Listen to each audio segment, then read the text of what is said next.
السلام علیکم ناظرین، گلوبل میمن ٹی وی کے نیوز بلیٹن کے ساتھ میں ہوں بشرا خان۔ سب سے پہلے شامل کریں گے نیوز ہیڈ لائنز۔ مسلح افواج ہمیشہ قوم کی امنگوں کے مطابق صلاحیتوں کا مظاہرہ کرتی رہے گی۔ وزیر اعظم کا کہنا تھا کہ مسئلہ کشمیر کے حل کے بغیر جنوبی ایشیا میں امن کا قیام ناممکن ہے۔ خطے میں امن کے لیے ہمسایہ ملکوں کے ساتھ مل کر کوششیں جاری رکھیں گے۔ 14 مئی کو الیکشن نہیں ہوئے تو آئین ٹوٹ جائے گا۔ عمران خان کا کہنا ہے کہ حکومت ستمبر اکتوبر میں الیکشن کی بات کرتی ہے تو مذاکرات کی ضرورت نہیں، ہم رول آف لا پر کھڑے ہیں، وہ توہین عدالت کر رہے ہیں۔ سوڈان میں پھنسے پاکستانیوں کو نکالنے کے لیے انتھک محنت کر رہے ہیں۔ ترجمان دفتر خارجہ کا کہنا ہے کہ پاکستانیوں کو محفوظ طریقے سے پاکستان لانے کا ہمارا منصوبہ کام کر رہا ہے۔ روس اور یوکرین کے درمیان تنازع پر پاکستان غیر جانبدار پالیسی پر سختی سے عمل پیرا ہے۔ ملکی معیشت ڈبونے والا الیکشن مذاکرات آئین و قانون کا بھی حشر کر دے گا۔ زرداری اپنے داؤ پر بیٹھے ہیں، فضل الرحمان کی ضد سیاسی قبر کھود دے گی۔ سابق وزیر کا کہنا تھا کہ آئین جیتے گا اور مئی کے پہلے ہفتے تک عدلیہ کے فیصلوں کا تعین ہو جائے گا۔ فنڈز فراہمی کا معاملہ، سپریم کورٹ نے وزارت خزانہ سے بھی رپورٹ طلب کر لی۔ سپریم کورٹ رجسٹرار آفس کی جانب سے وزارت خزانہ کو نوٹس بھجوایا گیا۔ الیکشن کمیشن کی 2 صفحات پر مشتمل پیش رفت رپورٹ میں فنڈز کی عدم فراہمی کا ذکر کیا گیا ہے۔ چینی اداروں کے تعاون سے OIC ریاستوں میں چینی روایتی ادویات کی ترقی اور فروغ کے لیے اہم پیش رفت۔ چینی سائنسدانوں اور صنعت کاروں کے ایک اعلیٰ سطحی وفد کا کامسٹیک سیکریٹریٹ کا دورہ۔ تعاون کو مضبوط بنانے اور نیٹ ورکنگ کو بڑھانے کے لیے کامسٹیک کی جانب سے مکالمے کا اہتمام۔ ہیڈ لائنز آپ نے جانی اور اب خبریں تفصیل کے ساتھ۔ پاکستان بھر میں نمائندگان کا وسیع نیٹ ورک، ہر خبر جاننے کے لیے دیکھتے رہیے TNN TV۔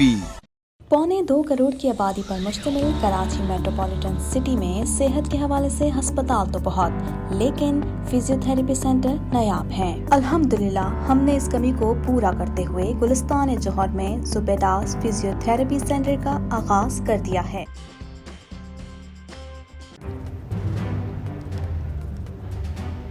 Islamic Finance TV, the only TV channel of the fastest growing Islamic economy in the world and the prime mover of Islamic finance news. Follow us on our social media handles and watch our reports and educational program at www.islamicfinancetv.com. For advertisement, please contact us at islamicfinancetv@gmail.com.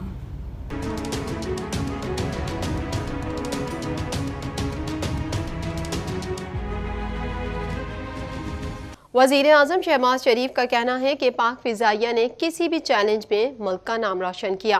پاک فضائیہ بہترین پیشہ ورانہ صلاحیتوں کی وجہ سے دنیا بھر میں نمایاں ہے۔ مزید تفصیلات اس رپورٹ میں۔ وزیر اعظم شہباز شریف کا کہنا ہے کہ پاک فضائیہ نے کسی بھی چیلنج میں ملک کا نام روشن کیا۔ پاک فضائیہ بہترین پیشہ ورانہ صلاحیتوں کی وجہ سے دنیا بھر میں نمایاں ہے۔ یقین ہے مسلح افواج ہمیشہ قوم کی امنگوں کے مطابق صلاحیتوں کا مظاہرہ کرتی رہے گی۔ رسال پور میں پاسنگ آؤٹ پریڈ کی تقریب سے خطاب کرتے ہوئے وزیر اعظم نے کہا کہ پاس آؤٹ ہونے والے کیڈٹس ایمانداری سے اپنے فرائض انجام دیں۔ وزیر اعظم نے کہا کہ بھارت مقبوضہ کشمیر میں انسانی حقوق کی کھلی خلاف ورزی کر رہا ہے اور بھارت نے اگست 2019 سے کشمیر کو جیل میں تبدیل کر رکھا ہے۔ وزیر اعظم شہباز شریف نے واضح کیا ہے کہ مسئلہ کشمیر کے حل کے بغیر جنوبی ایشیا میں امن کا قیام ناممکن ہے۔ انہوں نے کہا کہ پاس آؤٹ ہونے والے تمام کیڈٹس کو مبارکباد دیتا ہوں، جبکہ کیڈٹس کے والدین کو بھی دل سے مبارکباد پیش کرتا ہوں، جبکہ بہترین، منظم اور پیشہ ور کیڈٹس کی سربراہی پر ایئر چیف کو خراج تحسین پیش کرتا ہوں۔ وزیر اعظم نے کہا کہ خطے میں امن کے لیے ہمسایہ ملکوں کے ساتھ مل کر کوششیں جاری رکھیں گے اور ہم تمام ملکوں سے 2 طرفہ مفادات کی بنیاد پر مثبت تعلقات چاہتے ہیں۔ شہباز شریف نے کہا کہ دنیا کو موسمیاتی تبدیلیوں سمیت بہت سے چیلنجز کا سامنا ہے اور پاکستان کو معاشی چیلنجز کا سامنا ہے، لیکن یقین دلاتا ہوں معیشت کو مستحکم کرنے کے لیے ہر کوشش کی جائے گی اور جلد ملک کے معاشی حالات بہتر ہوں گے۔ ہائی کورٹ میں پیشی کے موقع پر صحافیوں سے غیر رسمی گفتگو کرتے ہوئے عمران خان کا کہنا تھا کہ ہم 12 ماہ سے لگے ہیں، الیکشن پر مذاکرات کے لیے تیار ہیں۔ مزید جانیں گے اس رپورٹ میں۔ Chairman P T I Imran Khan نے کہا ہے کہ حکومت ستمبر اکتوبر میں الیکشن کی بات کرے تو پھر مذاکرات کی ضرورت نہیں۔ ہائی کورٹ میں پیشی کے موقع پر صحافیوں سے غیر رسمی گفتگو کرتے ہوئے عمران خان کا کہنا تھا کہ ہم 12 ماہ سے لگے ہیں، الیکشن پر مذاکرات کے لیے تیار ہیں۔ عمران خان نے شاہ محمود قریشی اور فواد چودھری کو مخاطب کرتے ہوئے کہا کہ ان دونوں کو کہہ رہا ہوں، اگر حکومت فوری اسمبلی توڑ کر الیکشن کرانا چاہتی ہے تو ہی بات کریں، اگر وہ دوبارہ وہی ستمبر اکتوبر کی بات کرتے ہیں تو کوئی ضرورت نہیں۔ اب بال حکومت کے کورٹ میں ہے، ایک دن تو الیکشن کرانے ہیں تو کرائیں۔ جنرل باجوہ اور کشمیر سے متعلق حامد میر کے بیان سے متعلق سوال کا جواب دیتے ہوئے عمران خان نے کہا کہ مجھے اس سے بھی زیادہ چیزیں پتہ ہیں، مگر یہ نیشنل سیکیورٹی کا مسئلہ ہے، میں نہیں چاہتا کوئی انٹرنیشنل خبر بن جائے اور ملک کا نقصان ہو۔ مذاکرات کا پہلے دن سے کہہ رہا تھا، الیکشن کی تاریخ پر کر سکتا ہوں۔ حکومت کے ساتھ مذاکرات کے نتیجے میں قومی و صوبائی اسمبلیوں میں واپسی کے سوال کا جواب دیتے ہوئے عمران خان نے کہا کہ یہاں کوئی آئین بھی ہے، وہ آئین توڑنا چاہ رہے ہیں، ہم آئین پر کھڑے ہیں، ہم رول آف لا پر کھڑے ہیں، وہ قانون آئین توڑ رہے ہیں، توہین عدالت کر رہے ہیں۔ صحافی نے سوال کیا کہ 14 مئی کو الیکشن نہیں ہوتے تو کیا ہوگا، جس پر سابق وزیر اعظم نے جواب دیا کہ آئین ٹوٹ جائے گا۔ جنرل باجوہ نے چوروں کا ٹولہ مسلط کیا ہے، ہم 12 ماہ سے لگے ہیں، الیکشن کے لیے مذاکرات کے لیے تیار ہیں۔ مذاکرات میں ابھی تک انہوں نے کوئی آفر نہیں کی۔ آڈیو لیک سے متعلق سوال کے جواب میں عمران خان کا کہنا تھا کہ آڈیو ریکارڈنگ جو کر سکتے وہی کر رہے ہوں گے۔ باجوہ خود کہتا کہ عمران خان خطرناک ہے، اگر آئین ٹوٹ گیا تو پھر جس کا بھی زور ہوگا اس کی بات چلے گی، ہم آئین کے ساتھ کھڑے ہیں اور پی ڈی ایم خلاف، ہمارا اس سے کوئی موازنہ نہیں ہے۔ صحافی نے سوال کیا کہ مذاکرات کو سبوتاژ کرنے کے لیے بیان بازی ہو رہی ہے، جس پر عمران خان نے کہا کہ ہماری طرف سے کوئی بیان نہیں آیا۔ ترجمان دفتر خارجہ ممتاز زہرا بلوچ نے کہا ہے کہ پاکستان کے خرطوم میں سفیر اور سفارتی عملہ پاکستانیوں کو نکالنے کے لیے انتھک محنت کر رہا ہے۔ مزید احوال اس رپورٹ میں۔ ترجمان دفتر خارجہ نے کہا ہے کہ پاکستان کے خرطوم میں سفیر اور سفارتی عملہ پاکستانیوں کو نکالنے کے لیے انتھک محنت کر رہا ہے۔ 2 مزید طیارے 200 پاکستانیوں کو لے کر آج سوڈان سے پہنچیں گے۔ سوڈان سے جدہ پہنچنے والے پاکستانیوں کو بھی ملک واپس لایا جا رہا ہے۔ ترجمان نے بتایا کہ وزیر اعظم شہباز شریف 6 مئی کو برطانوی بادشاہ چارلس کی تاج پوشی کے لیے برطانیہ جائیں گے۔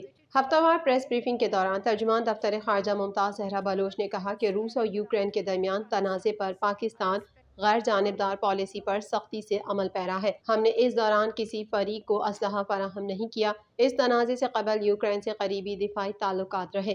پاکستان، یوکرین اور روس کے درمیان تنازع میں غیر جانبدارانہ پالیسی پر سختی سے عمل پیرا ہے۔ ترجمان کا مزید کہنا تھا کہ آج صبح 149 پاکستانیوں کو لے کر طیارہ اسلام آباد پہنچا۔ سوڈان سے جدہ پہنچنے والے پاکستانیوں کو بھی ملک واپس لایا جا رہا ہے۔ 2 مزید طیارے 200 پاکستانیوں کو لے کر آج سوڈان سے پہنچیں گے۔ پاکستانیوں کو محفوظ طریقے سے پاکستان لانے کا ہمارا منصوبہ کام کر رہا ہے۔ انہوں نے کہا کہ پاکستان کے خرطوم میں سفیر اور سفارتی عملہ پاکستانیوں کو نکالنے کے لیے انتھک محنت کر رہا ہے۔ پریس بریفنگ میں ترجمان کا کہنا تھا کہ ہم یقین رکھتے ہیں کہ بھارتی وزیر خارجہ کے ریمارکس غیر ضروری اور بے بنیاد ہیں۔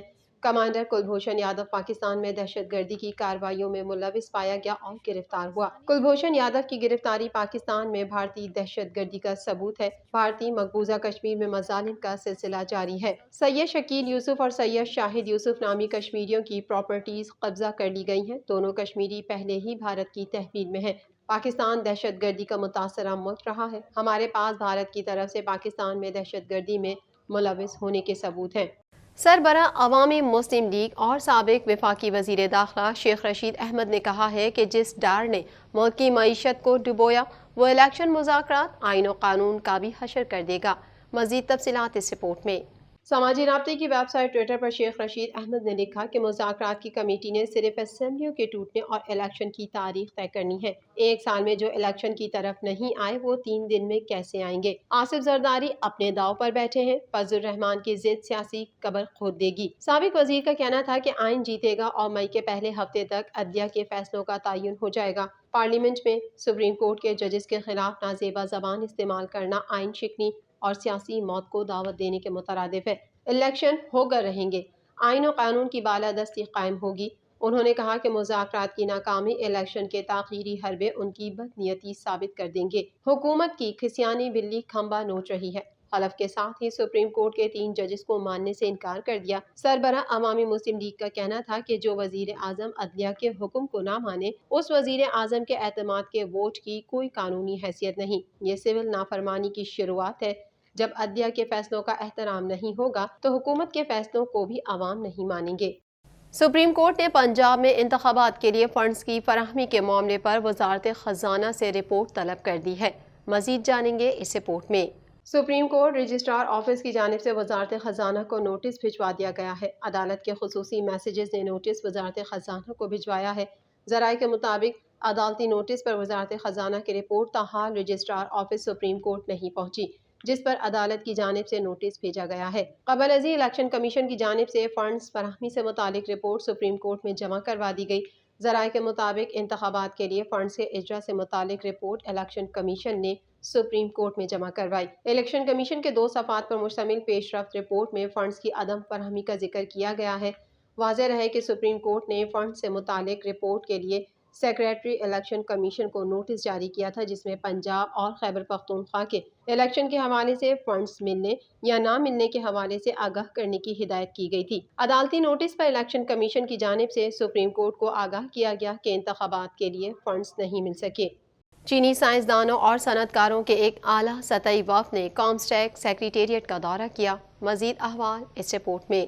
چینی سائنسدانوں اور صنعت کاروں کے ایک اعلیٰ سطحی وفد نے کامسٹیک سیکریٹریٹ کا دورہ کیا تاکہ ادارہ جاتی اور صنعتی روابط کے ذریعے قدرتی مصنوعات، بائیو ٹیکنالوجی، صحت عامہ اور روایتی ادویات کے شعبوں میں تحقیق اور ترقی کے لیے تعاون کو فروغ دیا جا سکے، جو عوامی جمہوریہ چین اور OIC کے رکن ممالک کے درمیان علمی اور تحقیقی اقدامات کو مزید مضبوط بنانے میں مددگار ثابت ہو۔ وفد میں چین کی روایتی ادویات کے شعبے میں صنعتوں کی اعلیٰ سطحی قیادت شامل تھی۔ OIC کے کئی رکن ممالک کے شرکاء اس بات چیت میں شریک ہوئے۔ OIC کے رکن ممالک جیسے پاکستان، ایران اور انڈونیشیا پہلے ہی اپنی اپنی صلاحیتوں کے مطابق روایتی ادویات کے شعبے میں کام کر رہے ہیں۔ اس اقدام کے ذریعے صحت کی دیکھ بھال کے شعبے میں تعاون کو مضبوط بنانے کے لیے OIC کے رکن ممالک اور چینی اداروں کے درمیان رابطہ قائم کرنے کی کوشش کر رہا ہے۔ اس تعاون کو مضبوط بنانے اور نیٹ ورکنگ کو بڑھانے کے لیے کامسٹیک نے اس مکالمے کا اہتمام کیا، جس میں سائنسدانوں اور چین کی دواسازی کی صنعتوں کے نمائندوں کی جانب سے اس موضوع پر اہم بات چیت کی گئی۔ اس تقریب میں محققین، ریسرچ لیبارٹریز اور صنعتوں کے متعلقہ عملے اور اسلام آباد میں OIC کے رکن ممالک کے سفارت خانوں کے نمائندوں نے شرکت کی۔ مشترکہ لیبس کے قیام، OIC کے رکن ممالک کے اسکالرز کے تبادلے کے پروگرام اور مصنوعات پر مبنی تحقیق جیسے تعاون کے پہلوؤں پر بھی تبادلہ خیال کیا گیا۔ Coordinator general COMSTECH professor doctor Muhammad Iqbal Chaudhry نے وفد کو کامسٹیک کے پروگرامز اور اقدامات، اس کے دائرہ کار اور تعاون کی راہوں کے بارے میں ایک جامع بریفنگ دی۔ انہوں نے OIC رکن ممالک میں قدرتی مصنوعات، بائیو ٹیکنالوجی، صحت عامہ اور روایتی ادویات کی ترقی کے لیے چائنا کامسٹیک تعاون پر بات کی۔ پروفیسر چودھری نے وفد کو ادارہ جاتی تعاون کے مختلف طریقوں، استعداد کار میں اضافے، روایتی چینی ادویات کے کلینکس کے قیام اور ریسرچ لیب کے بارے میں بتایا۔ گلوبل میمن ٹی وی کے نیوز بلیٹن میں فی الوقت اتنا ہی۔ مزید خبروں اور اپڈیٹس کے لیے دیکھتے رہیے گلوبل میمن ٹی وی۔